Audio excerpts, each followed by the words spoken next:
How times have changed. It was not that long ago that you could hardly get a feature phone for $150, and these days this amount gets you a ridiculously good smartphone like the Lenovo K3 Note. It's an affordable large screen phablet with little compromise on the important stuff.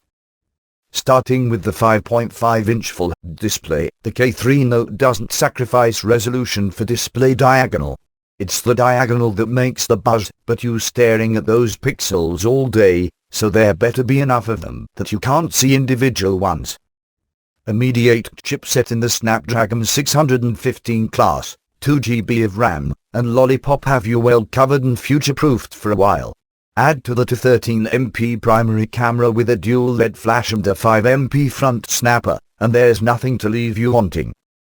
Build isn't top shelf grade, but the plastics used are soft and pleasant to touch, and the laser yellow color scheme is as fresh as they come.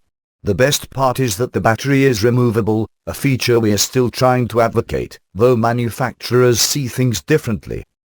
It's a very competitive segment the Lenovo K3 Note is forced to fight in. The large screen device on a budget has turned into a lucrative niche for many manufacturers, and solid offerings with increasingly better hardware have been put out by big-name Chinese manufacturers, not to mention the countless other makers most of us haven't heard of. The Xiaomi Mi Note was among the pioneers in the category and was recently inherited by the Mi Note 2 with even more powerful innards. Meanwhile, the M2 Note is Measure's second iteration on a subject of the affordable phablet, and it too poses philosophical questions as to what is the point of owning a flagship smartphone costing hundreds of dollars. Those two are the K3 Note's main rivals, though admittedly it does have a head start on them by a couple of months.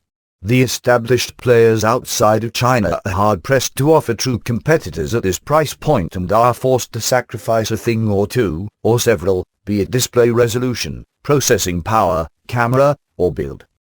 But let's not get ahead of ourselves and leave comparisons for when we've acquainted ourselves better with the Lenovo K3 Note.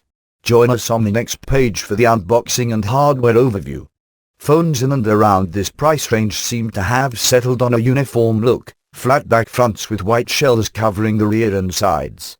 Shapes and sizes vary, but we've seen this formula applied dozens of times now, and it doesn't help Lenovo stand out. The only difference is that the rear shell has a slightly satiny texture. If you want something more distinct, go with the black or yellow options rather than white. The front is plain other than a slightly raised lip around the edges.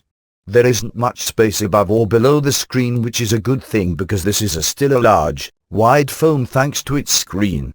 However, it's difficult to use the three capacitive Android navigation buttons below the screen. Not only are they awkward to reach, but their icons are printed on in very faint grey with no backlighting. The power and volume buttons are on the right, and both the 3.5mm audio socket and micro USB port are on the top. This leaves the left and bottom entirely blank, other than a tiny mic hole. You'll find the camera lens and twin LED flash in one corner of the rear, along with another mic hole, speaker grill and a large Lenovo logo. The battery is removable and you'll have to take it out when swapping SIM cards. There's also a micro SD card slot for storage expansion. The phone is easy to hold, though we would have liked a bit more curvature to the plastic. You won't always be able to reach all four corners with a thumb, so expect some amount of shuffling around in your palm, or just use it with both hands. 150 grams isn't too heavy, but you'll definitely feel this phone's weight and bulk in any pocket you put it in. Lenovo really has managed to surprise us with the power and polish of its latest launch. The K3 Note is a phenomenal device at this price. The golden age of budget smartphones seems to be far from over. We think a lot of customers will flock to this phone, given the popularity of larger screen sizes, but we hope that doesn't stop Lenovo from launching a regular-sized version of it in the near future. The K3 Note makes the Xiaomi Mi Note 4 grams, review hype pictures, feel a bit dated, and is a better performer than the Eureka Plus on at least a few counts. In fact, it's really hard to choose between the Eureka Plus and K3 Note now, while the former offers Cyanogenos and now costs Rs. 1,000 less. We still like the overall package that Lenovo offers just as much. Both are only going to be available only in limited numbers and only through online flash sales for the foreseeable future, so you could take whichever you get and not lose out either way.